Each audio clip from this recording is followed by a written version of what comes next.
ये है against the gods के सीजन 2 का नोवेल एक्सप्लेनेशन पार्ट 121। पिछले एपिसोड के लास्ट सीन में देखा था कि शिया युआनबा युनचे को बताता है कि सुप्रीम ओशन पैलेस के ग्रेट एल्डर मो चनफेंग हैं, लेकिन जरूरी नहीं कि वो सुप्रीम ओशन पैलेस के मास्टर के बाद सेकंड सबसे पावरफुल कल्टीवेटर हों, क्योंकि उनके ऊपर 7 वेनरेबल वंस टाइटल के पावरफुल एक्सपर्ट आते हैं जो सुप्रीम ओशन पैलेस के master sovereign of the seas के अलावा असली 7 सबसे स्ट्रॉन्गेस्ट एक्सपर्ट हैं। साथ ही शिया युआनबा बताता है कि सेक्रेड ग्राउंड्स में हमेशा एल्डर्स ही पावर के हाईएस्ट लेवल पर नहीं होते। सन मून डिवाइन हॉल में 5 डिवाइन एनवॉयज हैं, माइटी हेवनली सोर्ड रीजन में 3 सोर्ड अटेंडेंट्स और हमारे एब्सोल्यूट मोनार्क सैंक्चुरी में एल्डर्स के ऊपर 12 स्पिरिचुअल मास्टर्स हैं। यह सुनकर युनचे को डिवाइन फिनिक्स सिटी की बात याद आती है। अब आगे युनचे ने पूछा, उस साल डिवाइन फिनिक्स सिटी में मैंने सीनियर एंशिएंट ब्लू को कई लोगों से स्पिरिचुअल मास्टर सुनते हुए देखा था। मुझे लगा था कि यह एब्सोल्यूट मोनार्क सैंक्चुरी से आने वालों के लिए कोई खास टाइटल होगा, पर अगर तुम्हारी बात सच है तो क्या सीनियर एंशिएंट ब्लू भी उन्हीं 12 स्पिरिचुअल मास्टर्स में से एक हैं? यह ख्याल आते ही युनचे का दिल जोरों से धड़क उठा। उसे यह तो पता था कि एंशिएंट ब्लू का स्टेटस मामूली नहीं है, पर अब उसे समझ आया कि स्पिरिचुअल मास्टर टाइटल का वजन असल में कितना ज्यादा है। शिया युआनबा ने पूरे जोश से सिर हिलाकर कहा, ऑफ कोर्स मेरे मास्टर उन्हीं 12 स्पिरिचुअल मास्टर्स में से एक हैं और उनकी रैंक 5वीं है। युनचे ने धीरे से सिर हिलाया। अच्छा, तो यह बात है। एंशिएंट ब्लू न सिर्फ एक स्पिरिचुअल मास्टर थे बल्कि 5वीं रैंक पर थे। इसका मतलब था कि वो पूरे एब्सोल्यूट मोनार्क सैंक्चुरी में 6ठे सबसे शक्तिशाली इंसान थे। ये युनचे की कल्पना से भी परे था। उसकी आंखों में एक अजीब सी चमक आई और उसने दूर खड़े स्पिरिचुअल मास्टर एंशिएंट ब्लू को देखते हुए युआनबा से फुसफुसाकर पूछा। युनचे ने धीरे से कहा, युआनबा, मैंने तुमसे कभी पूछा नहीं, तुम्हारे मास्टर का प्रोफाउंड कल्टीवेशन लेवल आखिर है क्या? शिया युआनबा ने बिना एक पल भी सोचे जवाब दिया, 9th level of the sovereign profound realm. फिर उसने अपनी छाती ठोकते हुए कहा, पहले मुझे मास्टर बहुत पावरफुल लगते थे, पर मुझे बस 10 साल और दे दो, मैं उन्हें पक्का सरपास कर दूंगा। हे। उनके पीछे खड़े स्पिरिचुअल मास्टर एंशिएंट ब्लू यह सुनकर बस हल्के से मुस्कुरा दिए। उनके चेहरे पर गुस्सा और गर्व दोनों के मिले जुले भाव थे। किसी भी मास्टर के लिए यह गर्व की बात होती है कि उसका डिसाइपल उससे आगे निकले, लेकिन 1000 साल की जिंदगी जीने के बाद उन्हें कभी नहीं लगा था कि कोई उन्हें सरपास भी कर सकता है। पर शिया युआनबा जैसा फ्रीक जो महज कुछ सालों में एलिमेंट्री प्रोफाउंड रेल्म से सॉवरेन प्रोफाउंड रेल्म तक पहुंच गया था, उसके लिए शायद कुछ भी नामुमकिन नहीं था। इसलिए युनचे ने फिर पूछा, अगर तुम्हारे मास्टर इतने पावरफुल हैं तो क्या बाकी के 11 स्पिरिचुअल मास्टर्स भी उनके जितने ही स्ट्रांग हैं? किसी भी सेक्ट के टॉप पावर स्ट्रक्चर के बारे में पूछना एक बहुत बड़ा टैबू माना जाता है, लेकिन शिया युआनबा के लिए युनचे से कोई पर्दा नहीं था। शिया युआनबा ने सीधा जवाब दिया, 12 स्पिरिचुअल मास्टर्स को उनकी स्ट्रेंथ के हिसाब से रैंक किया गया है। सबसे powerful 3 spiritual master bitter pain, spiritual master 9 lamentations और स्पिरिचुअल मास्टर डिटैच्ड हार्ट, तीनों ही माइटी लेवल 10 मोनार्क्स हैं। Level 10 monarchs! यह सुनकर युनचे का दिमाग ही सुन्न हो गया। लेवल 10 मोनार्क का मतलब था सॉवरेन प्रोफाउंड रेल्म का absolute peak, profound sky continent पर इंसानों द्वारा हासिल की जा सकने वाली सबसे ऊंची स्ट्रेंथ। शिया युआनबा ने फिर आगे की जानकारी दी कि बाकी बचे 9 स्पिरिचुअल मास्टर्स में से 5 9th level sovereign profound realm पर हैं, जबकि 4 late stage 8th level sovereign profound realm पर हैं। एब्सोल्यूट मोनार्क सैंक्चुरी की असली ताकत युनचे की उम्मीदों से कहीं ज्यादा भयानक थी। युनचे ने मन ही मन हिसाब लगाया, तो इसका मतलब एक एल्डर से ऊपर की पोस्ट के लिए कम से कम late stage 8th level sovereign profound realm की स्ट्रेंथ चाहिए, और ऐसे पीयरलेस एक्सपर्ट्स तुम्हारे एब्सोल्यूट मोनार्क सैंक्चुरी में 12, सुप्रीम ओशन पैलेस में 7, सन मून डिवाइन हॉल में 5 और माइटी हेवनली सोर्ड रीजन में 3 हैं। तभी उनके पीछे से स्पिरिचुअल मास्टर एंशिएंट ब्लू की आवाज आई। स्पिरिचुअल मास्टर एंशिएंट ब्लू ने काल्मली कहा, जैसा तुम सोच रहे हो वैसा नहीं है। Spiritual masters, venerable ones, divine envoys और सोर्ड अटेंडेंट्स अपने अपने सेक्रेड ग्राउंड के टॉप लोग जरूर हैं, पर सबके स्ट्रेंथ स्टैंडर्ड्स अलग अलग हैं। उन्होंने आगे समझाया कि सुप्रीम ओशन पैलेस के 7 वेनरेबल वंस में से 2 लेवल 10 सॉवरेन प्रोफाउंड रेल्म पर हैं और बाकी 5 9th लेवल पर। सन मून डिवाइन हॉल के डिवाइन एनवॉयज में से भी सबसे strong 2 level 10 sovereign profound realm पर हैं, और माइटी हेवनली सोर्ड रीजन के 3 सोर्ड अटेंडेंट्स तो तीनों ही लेवल 10 सॉवरेन प्रोफाउंड रेल्म पर हैं। युनचे ने पलटकर सम्मान से कहा, तो ऐसी बात है सीनियर एंशिएंट ब्लू, मुझे यह सब बताने के लिए आपका शुक्रिया। स्पिरिचुअल मास्टर एंशिएंट ब्लू ने धीरे से सिर हिलाया। अब जाकर युनचे के दिमाग में पूरी तस्वीर साफ हो रही थी। 4 ग्रेट सेक्रेड ग्राउंड्स में कुल मिलाकर 14 लोग थे जो सॉवरेन प्रोफाउंड रेल्म के 10th लेवल पर थे। जैसे जैसे वो तैरते हुए ओशन पैलेस के और करीब आ रहे थे, युनचे ने एंशिएंट ब्लू से एक सवाल पूछा। युनचे ने पूछा, सीनियर एंशिएंट ब्लू, क्या आप मून स्लॉटर डेविल नेस्ट के बारे में कुछ जानते हैं? यह नाम सुनते ही स्पिरिचुअल मास्टर एंशिएंट ब्लू के शांत चेहरे पर हैरानी छा गई। उन्होंने युनचे को घूरा और धीमी गहरी आवाज में कहा। स्पिरिचुअल मास्टर एंशिएंट ब्लू बोले, तुम मून स्लॉटर डेविल नेस्ट के बारे में जानते हो, तो तुम यह भी जानते होगे कि सुप्रीम ओशन पैलेस हमेशा इस समुद्र के ऊपर क्यों तैरता रहता है। इसके अलावा मैं भी ज्यादा कुछ नहीं जानता। हम मॉर्टल्स के लिए वो जगह एक एक्सट्रीमली टैबू एग्जिस्टेंस है। तुम्हें उसके बारे में क्यूरियोसिटी नहीं रखनी चाहिए। युनचे ने पूछा, ऐसा क्यों? स्पिरिचुअल मास्टर एंशिएंट ब्लू ने एक सीरियस टोन में जवाब दिया, क्योंकि वो हजारों सालों से मौजूद है, पर उसका राज आज तक कोई नहीं जान पाया। और जिन चीजों को हम नहीं जानते उनमें अनजाने खतरे छुपे होते हैं। इस नाम मून स्लॉटर डेविल नेस्ट को एक झूठी कहानी समझकर भूल जाओ और उसके पास जाने की सोचना भी मत। जैसे ही उनकी बात खत्म हुई, सुप्रीम ओशन पैलेस ठीक उनकी आंखों के सामने था। एक हल्की नीली लाइट की परत से गुजरते ही युनचे और फेंग शुइर समुद्र के ऊपर तैरते हुए उस आलीशान जगह पर उतर गए। सुप्रीम ओशन पैलेस में घुसते ही आसपास का माहौल पूरी तरह बदल गया। हवा में समुद्र की नमी या महक का नामो निशान नहीं था। उनके पैरों के नीचे कीमती प्रोफाउंड जेड बिछे थे और हवा में इतनी डेंस प्रोफाउंड एनर्जी थी जितनी उन्होंने कभी महसूस नहीं की थी। यह जगह किसी महल से ज्यादा हवा में तैरता हुआ एक पूरा शहर लग रही थी। तभी आसमान से एक और परछाई उनके सामने प्रकट हुई। ये सफेद कपड़ों में थोड़े मोटे और छोटे कद के एक बुजुर्ग थे। उनकी स्पीड इतनी तेज थी कि युनचे को एहसास तक नहीं हुआ कि वो कब उनके सामने आ गए। सफेद कपड़ों वाले बुजुर्ग ने हाथ जोड़कर कहा, तो स्पिरिचुअल मास्टर एंशिएंट ब्लू पधारे हैं। शू चिनफेंग कुछ जरूरी कामों में व्यस्त होने के कारण आपका स्वागत नहीं कर सका। स्पिरिचुअल मास्टर एंशिएंट ब्लू ने मुस्कुराकर सिर हिलाया। ओल्ड मो, काफी समय हो गया।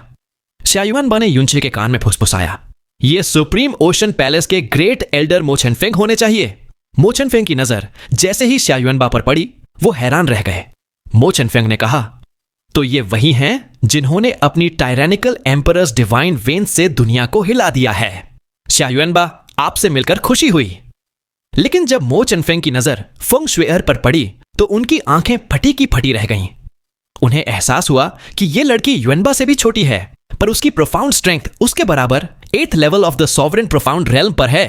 मो चेनफेंग की आवाज तक कांपने लगी। उन्होंने पूछा, यंग लेडी, कहीं आप डिवाइन फिनिक्स सेक्ट की प्रिंसेस स्नो तो नहीं है? यह पूछते हुए उनके हाथ खुद ब खुद सम्मान में जुड़ गए थे। सुप्रीम ओशन पैलेस का ग्रेट एल्डर होने के नाते वो यूं ही किसी के आगे नहीं झुकते थे, पर फेंग शुइर के सामने वो अनजाने में ही रिस्पेक्टफुल हो गए थे। फेंग शुइर ने झुककर अभिवादन किया। जूनियर फेंग शुइर, ग्रेट एल्डर मो को प्रणाम करती है। मो चेनफेंग कुछ पल बोल ही नहीं पाए। फिर उन्हें अचानक ख्याल आया कि अगर ये लड़की फेंग शुइर है तो इसके साथ खड़ा ये लड़का। मो चेनफेंग ने युनचे की तरफ मुड़ते हुए पूछा, तो यंग फ्रेंड, आप ब्लू विंड एम्पायर के फ्रोजन क्लाउड एसगार्ड मास्टर युनचे हैं? युनचे ने हल्के से सिर हिलाते हुए कहा, यह जूनियर युनचे ही है। ग्रेट एल्डर मो को प्रणाम। मो चेनफेंग ने एक गहरी सांस ली और कहा, आप तीनों अपनी जनरेशन के सबसे स्टनिंग फिगर्स एक साथ यहां आए हैं। इसने मुझे सच में हैरान कर दिया है। उनके दिमाग में भी वही ख्याल आया जो एंशिएंट ब्लू के दिमाग में आया था। क्या 4 ग्रेट सेक्रेड ग्राउंड्स का युग अब खत्म होने वाला है? मो चेनफेंग ने फेंग शुइर से पूछा, प्रिंसेस स्नो, आपके पिता यहां कुछ दिनों से रुके हुए हैं।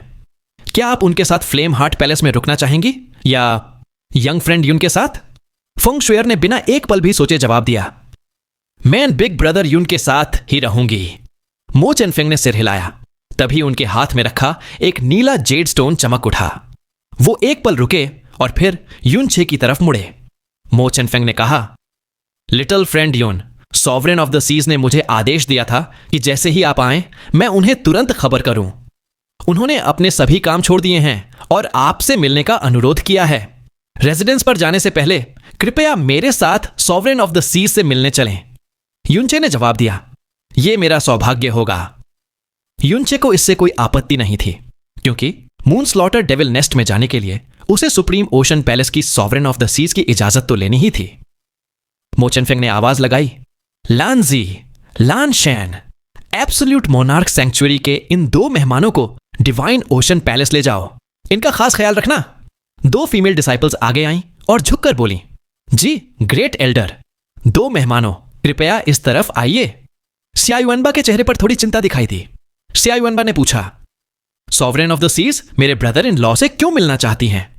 आखिर वो प्रोफाउंड स्काई कॉन्टिनेंट के 4 ग्रेट सेक्रेड ग्राउंड्स में से एक की लीडर थीं। स्पिरिचुअल मास्टर एंशिएंट ब्लू ने स्यायुएनबा का कंधा पकड़ते हुए कहा, ज्यादा मत सोचो, उसके साथ कुछ बुरा नहीं होगा। स्यायुएनबा ने युनचे से कहा, ब्रदर इन लॉ, मैं सेंट एम्परर के पास जा रहा हूं, अपना ख्याल रखना, कुछ भी हो तो मुझे तुरंत बताना। यह कहते कहते स्पिरिचुअल मास्टर एंशिएंट ब्लू उसे लगभग खींच कर ले गए। मो चेनफेंग ने मुस्कुराते हुए कहा, सुना था कि एसगार्ड मास्टर यून और सिया युएनबा का रिश्ता सगे भाइयों से भी गहरा है। लगता है यह सच है, लेकिन उनका दिमाग यह सोचकर चकरा गया था, भविष्य में दुनिया हिलाने वाले ये 2 लोग और इनका रिश्ता इतना मजबूत। मो चेनफेंग ने फेंग शुएर से कहा, princess snow, ocean imperial palace हमारे पैलेस की सबसे सीक्रेट जगह है, वहां बिना बुलाए कोई नहीं जा सकता। अभी सॉवरेन ने सिर्फ मुझे एसगार्ड मास्टर यून को लाने के लिए कहा है। क्या आप अपने रेजिडेंस पर जाना पसंद करेंगे? फेंग शुएर ने ना में सिर हिलाया और युनचे का हाथ और मजबूती से पकड़ लिया। फेंग शुएर ने कहा, अगर मैं अंदर नहीं जा सकती तो मैं यहीं बाहर बिग ब्रदर यून का इंतजार करूंगी। यह भी ठीक है। मो चेनफेंग ने सिर हिलाया, पर उनका दिल जोर से धड़क उठा। यह युनचे आखिर किस तरह का मॉन्स्टर था? उसका खुद का टैलेंट इतना खौफनाक है, उसके पीछे एक हेवन डिफाइंग मास्टर है और यंग जनरेशन के 2 सबसे टैलेंटेड लोग, एक उसे सगा भाई मानता है और दूसरी उससे इतना गहरा प्यार करती है। वो सोचने लगे कि अगर इन तीनों को बस 100 साल मिल गए तो शायद 4 ग्रेट सेक्रेड ग्राउंड्स को भी इनके आगे झुकना पड़ेगा। मो चेनफेंग ने रास्ता दिखाते हुए कहा, एसगार्ड मास्टर यून, मेरे पीछे आइए। जैसे जैसे वो सुप्रीम ओशन पैलेस के और अंदर जा रहे थे, प्रोफाउंड एनर्जी और भी डेंस होती जा रही थी। रास्ते में उन्हें ओशन पैलेस के डिसाइपल्स के अलावा कोई और नजर नहीं आया। थोड़ी दूर चलने के बाद युनचे की नजर एक अजीब से शख्स पर पड़ी। यह आदमी करीब 3 फीट लंबा था और सिर से पांव तक काले कपड़ों में लिपटा हुआ था। उसकी प्रोफाउंड एनर्जी सिर्फ 3rd level of the emperor profound realm पर थी, फिर भी उसकी प्रेजेंस बेहद अजीब लग रही थी। युनचे के कदम एक पल के लिए खुद ब खुद रुक गए। उसे एक बहुत भारी पॉइजनस ऑरा महसूस हुई, जैसे उसके काले कपड़ों के नीचे कम से कम 200 से ज्यादा खतरनाक जड़ छिपे हों। युनचे का रिएक्शन देखकर मो चेनफेंग ने पूछा, क्या एसगार्ड मास्टर यून इस आदमी से पहले मिल चुके हैं? युनचे ने ना में सिर हिलाया, नहीं, मैं बस हैरान था। मैंने सुना था कि इस डेविल सोर्ड कॉन्फ्रेंस में सिर्फ ओवरलॉर्ड और सॉवरेन लेवल प्रैक्टिशनर्स को बुलाया गया है, लेकिन इसकी स्ट्रेंथ तो सिर्फ एम्परर प्रोफाउंड रेल्म पर है। मो चेनफेंग ने धीमी आवाज में कहा, यह आदमी ब्लैक फील्ड नेशन से है। भले ही इसकी प्रोफाउंड स्ट्रेंथ कम है, पर इससे लड़ने से बड़े बड़े ओवरलॉर्ड्स भी डरते हैं।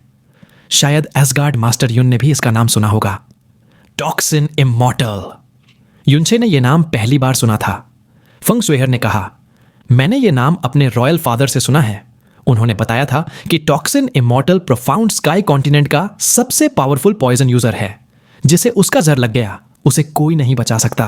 मो चेनफेंग ने आगे बताया, इसे हमने नहीं, माइटी हेवनली सोर्ड रीजन ने इनवाइट किया है। शायद डेविल सोर्ड कॉन्फ्रेंस शुरू होने पर ही पता चलेगा कि क्यों। फिर उन्होंने फेंग शुएर से कहा, प्रिंसेस स्नो, आपको यहीं इंतजार करना होगा। एसगार्ड मास्टर यून, मेरे साथ आइए। फेंग शुएर ने धीरे से कहा, बिग ब्रदर यून, मैं यहीं आपका इंतजार करूंगी, आप अपना ख्याल रखना। जैसे ही युनचे ओशन इंपीरियल पैलेस के करीब पहुंचा, उसे एक अजीब सा दबाव महसूस हुआ। दरवाजे पर पहुंचकर मो चेनफेंग ने पलटकर युनचे को देखा। उन्हें उम्मीद थी कि युनचे यहाँ के ओशियनस श्राउड फॉर्मेशन के प्रेशर से लड़खड़ा जाएगा, लेकिन युनचे का चेहरा बिल्कुल शांत था।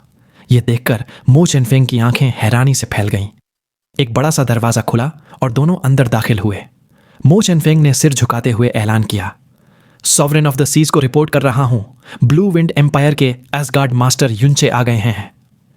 युनचे की नजर महल के बीचों बीच खड़ी एक परछाई पर पड़ी। सॉवरेन ऑफ द सीज उनकी तरफ पीठ करके खड़ी थीं। उनका फिगर पतला और लंबा था।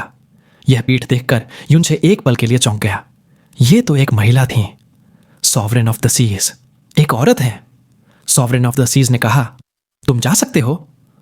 उनकी आवाज एक मिडिल एज्ड औरत की तरह नर्म थी, लेकिन हर शब्द में एक अजीब सी ताकत थी। मो चेनफेंग के जाने के बाद युनछे ने आगे बढ़कर सलाम किया। युनछे ने कहा, जूनियर युनछे सीनियर सॉवरेन को प्रणाम करता है। सॉवरेन ऑफ द सीज धीरे से पलटी। उनका चेहरा एक मिडिल एज्ड औरत का था, लेकिन उसमें एक शाही और तेज ऑरा था। उनकी आंखें समुद्र की तरह गहरी थीं। सॉवरेन ऑफ द सीज ने कहा, सुनने से बेहतर देखना होता है। इस ओशियनस श्राउड फॉर्मेशन के अंदर भी तुम्हारी आंखें साफ हैं और तुम्हारा दिल पत्थर की तरह मजबूत। तुम तो अफवाहों से भी बेहतर निकले। युनछे ने मुस्कुराते हुए सीधे मुद्दे की बात की। युनछे ने कहा, यह जूनियर सुप्रीम ओशन पैलेस में सिर्फ डेविल सोर्ड कॉन्फ्रेंस में हिस्सा लेने और मून स्लॉटर डेविल नेस्ट में दाखिल होने आया है। मैं सीनियर सॉवरेन की इजाजत चाहता हूं। सॉवरेन ऑफ द सीज ने कहा, एसगार्ड मास्टर यून काफी स्ट्रेट फॉरवर्ड हैं, लेकिन मैं यह जानने के लिए बहुत क्यूरियस हूं कि तुम नेदरवर्ल्ड उदुम्बारा फ्लावर के लिए इतनी बड़ी कीमत क्यों चुकाना चाहते हो। युनछे ने बिना हिचकिचाए सच कह दिया, यह फूल मेरे मास्टर को चाहिए। वैसे तो यह बात किसी को बतानी नहीं चाहिए, लेकिन जब सीनियर सॉवरेन ने खुद पूछा है तो जूनियर जरूर बताएगा। यह बात सच थी, क्योंकि नेदरवर्ल्ड उदुम्बारा फ्लावर जैस्मिन को चाहिए था और जैस्मिन उसकी मास्टर थी। सॉवरेन ऑफ द सीज ने अपनी आंखें सिकोड़ते हुए पूछा, तुम्हारे मास्टर? सुना है उनके पास हेवन डिफाइंग एबिलिटीज हैं, तो वो खुद क्यों नहीं आ जाते? युनछे ने हल्के से हंसकर जवाब दिया, क्योंकि यह नेदरवर्ल्ड उदुम्बारा फ्लावर लाने का काम मेरे मास्टर ने मुझे एक टेस्ट के तौर पर दिया है, इसीलिए जूनियर को यह काम हर हाल में पूरा करना ही होगा। सॉवरेन ऑफ द सीज ने अचानक टॉपिक बदलते हुए कहा, मून स्लॉटर डेविल नेस्ट हमारी सबसे टैबू जगह है, लेकिन अब उसे जांचने का समय आ गया है। और वैसे भी तुमसे 6 फ्लेवर एम्परर पैलेट्स लेने के बाद तुम्हें मना करना हमारी बेइज्जती होगी। यह सुनकर युनछे की आंखें एकदम खाली हो गईं। 6 फ्लेवर एम्परर पैलेट, उसके दिमाग में गूंजा, यह क्या बकवास नाम है? कहीं इसका मतलब ओवरलॉर्ड पैलेट तो नहीं? होली शिट, यह जीजी ने कैसा घटिया नाम रखा है। और इसके अलावा सॉवरेन ने अभी अभी ब्लैक मून मर्चेंट गिल्ड के साथ अपने रिश्ते को खुलेआम कबूल कर लिया था। युनछे ने खुशी जाहिर करते हुए कहा, आपकी इजाजत के लिए शुक्रिया। सॉवरेन ऑफ द सीज ने ठंडे अंदाज में कहा, इतनी जल्दी खुश मत हो। मून स्लॉटर डेविल नेस्ट का सील हर 500 साल में सिर्फ एक बार खुलता है, और वो भी सिर्फ 100 सांसों के लिए। उसके बाद रास्ता बंद हो जाता है। और रही बात नेदरवर्ल्ड उदुम्बारा फ्लावर की, तो वो हर 24 साल में एक बार खिलता है। तुम्हारे लिए 100 सांसों के वक्त में एक खिला हुआ फूल ढूंढना लगभग नामुमकिन है, इसलिए वहां जाने का ख्याल छोड़ दो। युनछे ने बिना हिचकिचाए कहा, यह जूनियर यह सब पहले से जानता है, लेकिन मैं फिर भी एक बार कोशिश करना चाहता हूं। सॉवरेन ने कहा, जब तुम इतनी जिद कर ही रहे हो तो मैं तुम्हें इजाजत देती हूं। कब जाना चाहते हो? युनछे ने थोड़ा सोचने के बाद कहा, जितना जल्दी हो सके उतना अच्छा। अगर मुमकिन हो तो मैं आज ही अंदर जाना चाहूंगा। सॉवरेन ऑफ द सीज ने धीरे से सिर हिलाया। ठीक है, मैं अभी किसी को तुम्हें मून स्लॉटर डेविल नेस्ट ले जाने का इंतजाम करती हूं। युनछे ने हैरानी से पूछा, अभी? उसने कभी नहीं सोचा था कि सॉवरेन ऑफ द सीज एक औरत होंगी, और न ही यह उम्मीद की थी कि वो इतनी सीधी सादी बात करेंगी। सॉवरेन ऑफ द सीज ने सख्त चेहरे से कहा, डेविल सॉर्ड कॉन्फ्रेंस 3 दिन में शुरू होगी। मैं उसकी तैयारियों में व्यस्त रहूंगी। अगर यह मामला जल्दी सुलझ जाए तो मेरा एक सिर दर्द कम हो जाएगा। युनछे ने सोचा और फिर जोर से सिर हिलाया। ग्रेट, तो चलिए अभी शुरू करते हैं। सॉवरेन ऑफ द सीज ने कहा, वेरी गुड, और एक तरफ देखते हुए बोली, जी तुम युनछे को मून स्लॉटर डेविल नेस्ट तक एस्कॉर्ट करो। तुम लोग तुरंत निकलो। हो। एक हल्की हंसी गूंजी और ओशन इंपीरियल पैलेस के बाईं ओर का एक दरवाजा खुला। अंदर से बैंगनी रंग का रोब पहने एक एलिगेंट मिडिल एज्ड आदमी बाहर निकला। उस आदमी ने मुस्कुराते हुए कहा, युनछे, हमें मिले हुए कुछ ही महीने हुए हैं और तुम्हारी प्रोफाउंड स्ट्रेंथ फिर से इतनी बढ़ गई है युनचे ने भी हल्की मुस्कान के साथ जवाब दिया, जैसा मैंने सोचा था, सीनियर जी सुप्रीम ओशन पैलेस के ही मेंबर हैं। युनचे को जीजी के अचानक प्रकट होने से जरा भी हैरानी नहीं हुई। जीजी ने धीरे से सिर हिलाया। तुम्हारी इंटेलिजेंस को देखते हुए यह उम्मीद थी कि तुम इस नतीजे पर पहले ही पहुंच गए होगे। खुशकिस्मती से सॉवरेन मान गई। उन 10 पैलेट्स के लिए मैं तुम्हारा एक पर्सनल फेवर भी मानता हूं, और जो रिक्वेस्ट तुमने पिछली बार की थी वो भी पूरी हो गई है। यह कहकर जीजी ने अपना हाथ घुमाया और उनके हाथों में 2 एबनी वुडन बॉक्सेस आ गए। युनचे की नजर तेज हो गई और उसने पूछा, क्या ये 2 प्रोफाउंड कोर्स हैं? लेकिन ये टायरेंट प्रोफाउंड बीस्ट के हैं या सॉवरेन प्रोफाउंड बीस्ट के? जीजी ने शांत मुस्कान के साथ कहा, देखकर खुद पता कर लो।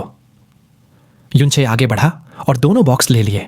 उसने उनमें अपनी प्रोफाउंड एनर्जी भेजी और तुरंत उसकी ऊर्जा 2 बहुत ही strong sovereign profound realm level की ऑरा से टकराई। वह हैरान रह गया।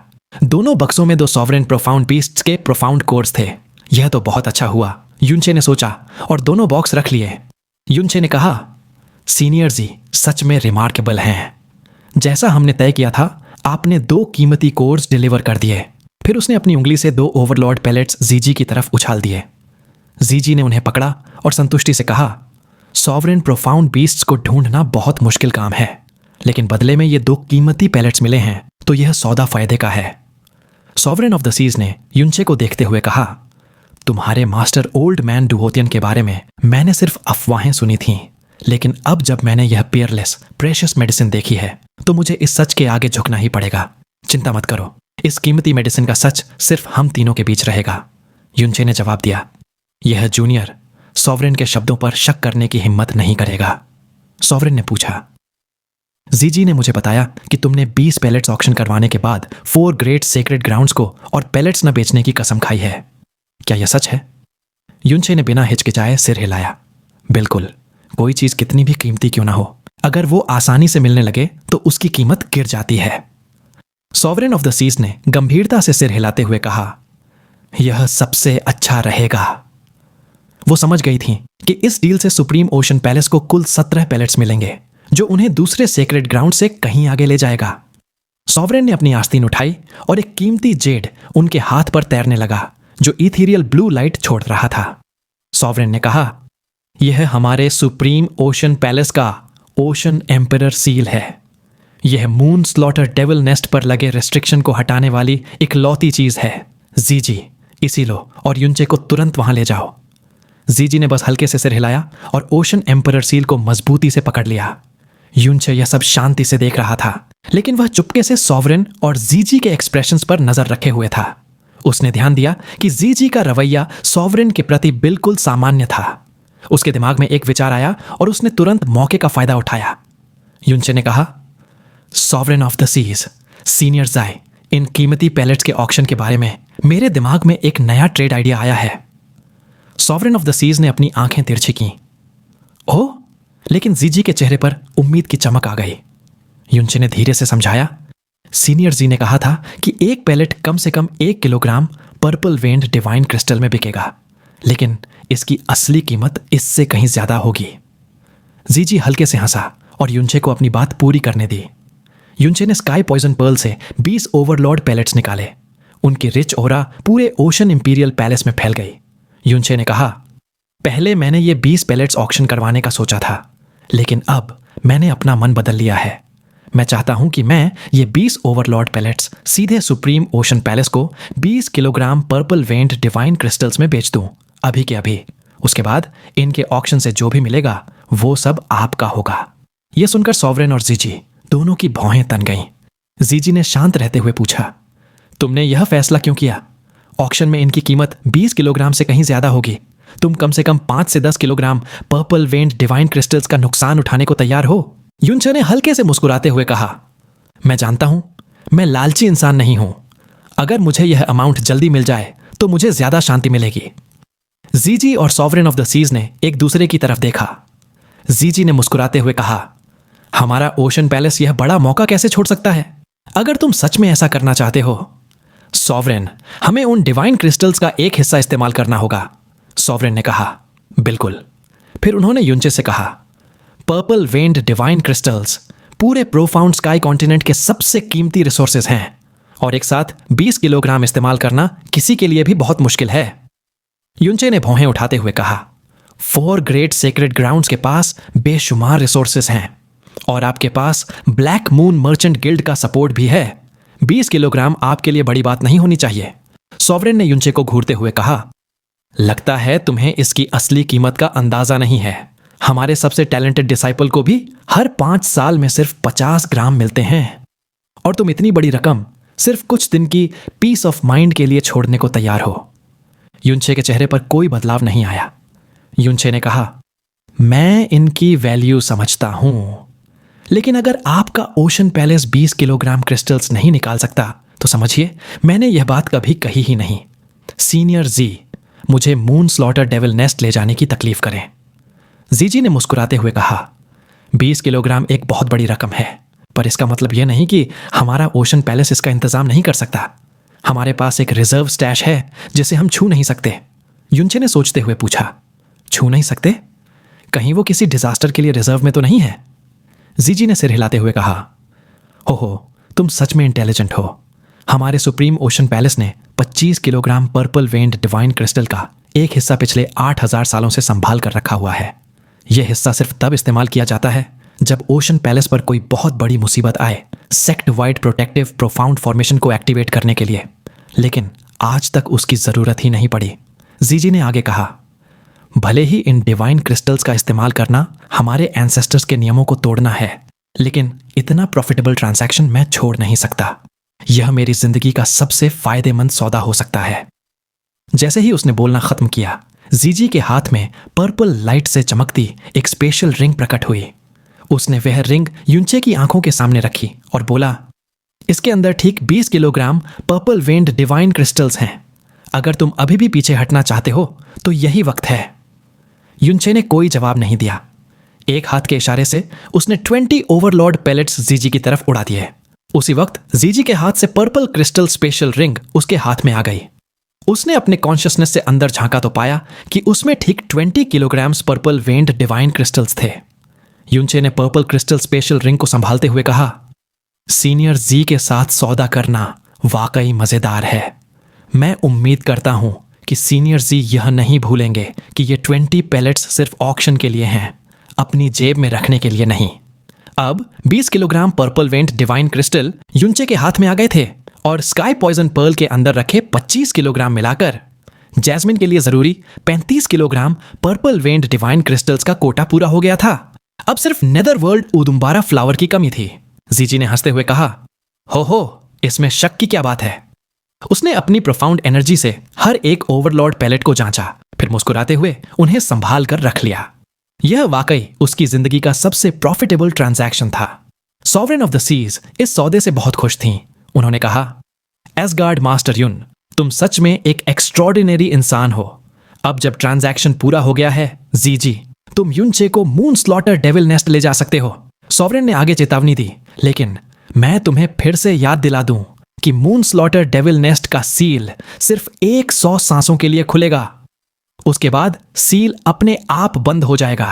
तुम्हें 100 सांसों के अंदर ही बाहर आना होगा, वरना तुम हमेशा के लिए अंदर ही फंसकर मर जाओगे। चैनल को सब्सक्राइब, वीडियो को लाइक और हाइप कर दो। साथ ही ऐसे ही रेगुलर वीडियोस के लिए आप मेंबरशिप ले सकते हैं।